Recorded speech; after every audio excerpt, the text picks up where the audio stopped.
Hello దోస్తులు, ఎట్లున్నారులా? మంచిగా ఉన్నారా? మంచిగానే ఉండొచ్చులే. ఈ సమ్మర్లో చల్లగా తినడానికి కుల్ఫీ ఎట్లా చేయాలో నేను చూపిస్తా, వచ్చి నేర్చుకోరు మీరు కూడా. ఫస్ట్ ఒక గిన్నె తీసుకొని 2 గ్లాసుల పాలు పోసుకోవాలి. వాటిని మంచిగా మసల పెట్టుకోవాలి. పక్కన ఇంకో చిన్న గిన్నెలో కస్టర్డ్ పౌడర్ వేసుకొని పాలల్లో కలిపి పెట్టుకోవాలి.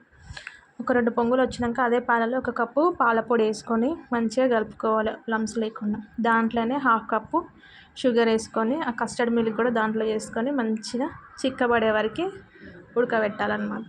అట్లా ఉడికిన తర్వాత దాంట్లో కొంచెం డ్రై ఫ్రూట్స్, ఇక్కడ నేను బాదం పప్పులు మాత్రమే వేస్తున్నా, మీకు కావాలంటే జీడిపప్పు పిస్తా పప్పు కూడా యాడ్ చేసుకోండి.